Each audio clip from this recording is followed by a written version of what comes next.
Hi guys, this week we're going to look at covalent bonding. Now we've looked at a little bit of this already with our diatomics in the previous assignments. So here's just to have a quick overview about the slides. I'm going to show you what you're meant to do during this one. Give a wee heads up and a couple of wee things. Okay, so here are the slides. If you have a look at the assignment, I've given you worksheet as well. So starting off with revision from what you've just been doing this week, writing ionic formula, chemical formula and ionic formula for each of those. And then if you go through the slides, we're now focusing on covalent bonding. So you've learned last year what is a covalent bond. It's a bond of a pair share of outer electrons between two non-metal atoms. Okay, now nothing new there. Sort of a similar thing with the diagram. You may have come across this last year in S3. S4, you really need to know how a covalent bond is held together. You've got these negative electrons, and then they are shared with the two atoms. Now, the two non-metal atoms, in this case hydrogen, they have positive protons in each of the nucleus, are holding together the shared pair of electrons here. Okay. Now, obviously, there is a bit of repulsion between the two nuclei, the positive protons, but you don't need to worry too much about that. It's the fact that it's being held together.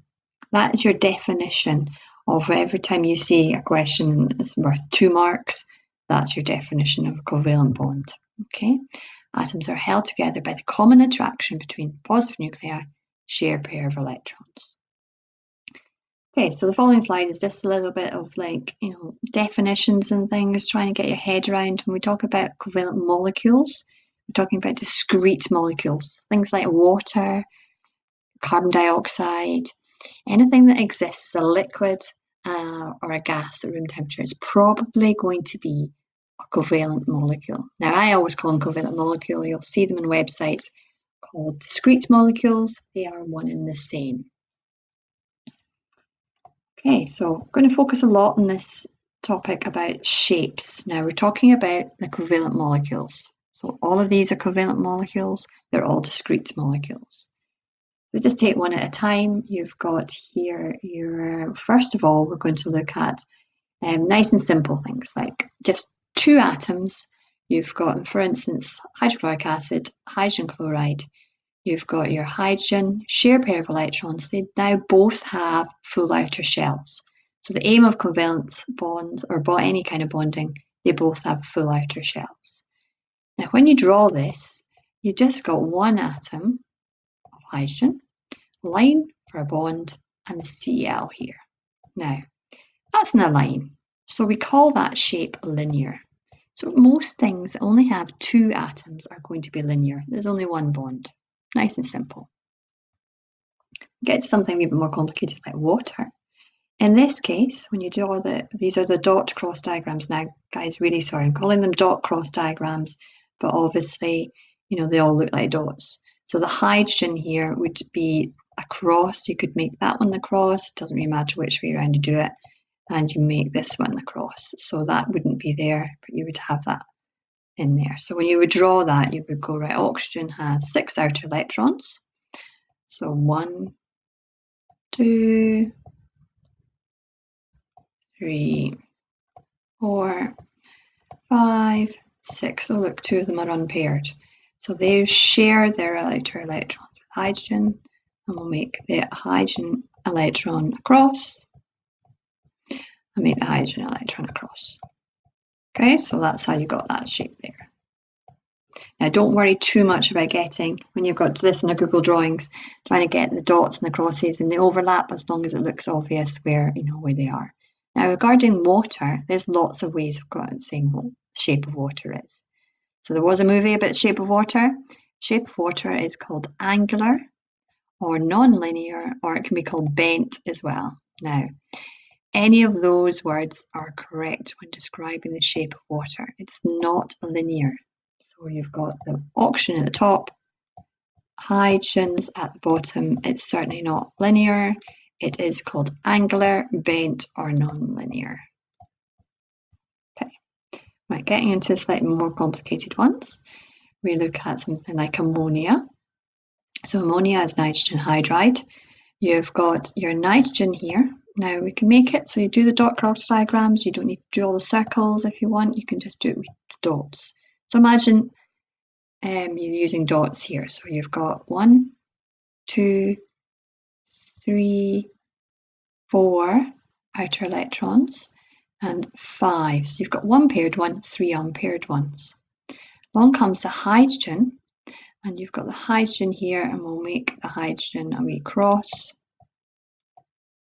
that for the electron there, and you've got a wee cross here, that one, and you've got a wee cross here.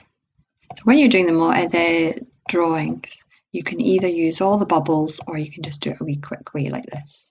It's probably a wee bit easier, I would say. So dot cross diagram, that would be easier. Okay. Now to show its shape, you've got here, you've got the nitrogen at the top. Now we're showing things like it's 3D here. Okay, so we've got a 3D structure on a 2D piece of paper or a card here. So one line is with the level of the card. This line represents coming out, so a triangle sort of coming out the board, 3D shape, and a dotted line is going into the board here. So that's sort of what that one is showing. There should be dots there.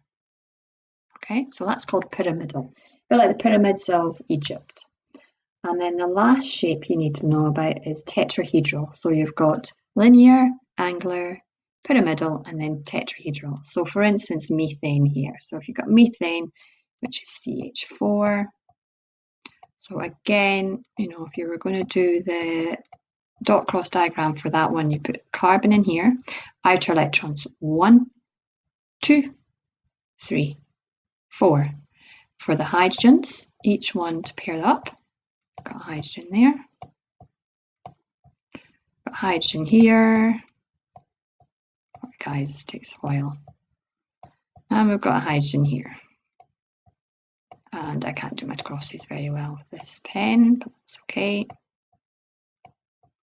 Here we go. Right, so in this case, it's tetrahedral. So you've got to, ignore that, sorry. You've got carbon in the middle, you've got one hydrogen at the top. That's on the linear plane. You've got another hydrogen on the linear plane down here, and you've got a dotted line, one going in here.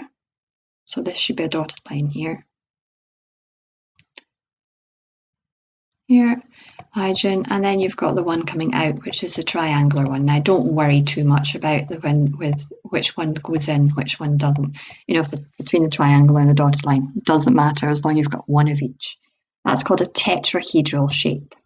Okay, so what I've got for you on a Google Docs is, sorry about that, I don't know what's going on there.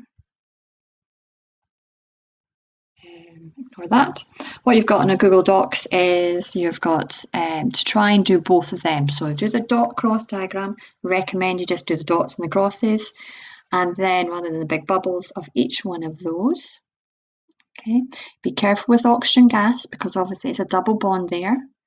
There's a following video on YouTube tells you about, if you've got double bonds, you're going to have more than, one pair of electrons. You'll have 2 pairs of electrons, which is 4 electrons.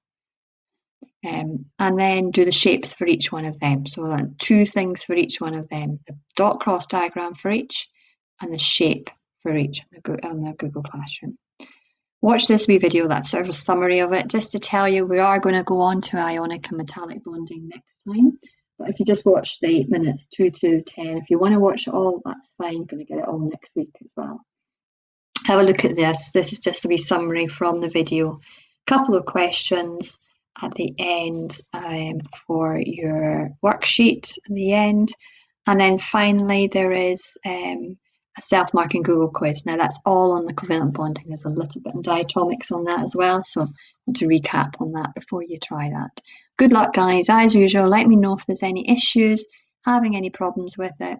But take your time, work through, all the slides, watch that video. It does help with the bonding, and it will help you with the difference between covalent molecular, and then I haven't mentioned about the networks, but really that's all from last year. You maybe came across covalent network like diamond, sand, that sort of thing. There's just one or two wee heads up there for you to help with filling in. Obviously, you don't need to take all these notes, no, but if you want to take notes, that's absolutely fine. Good luck, guys. Bye.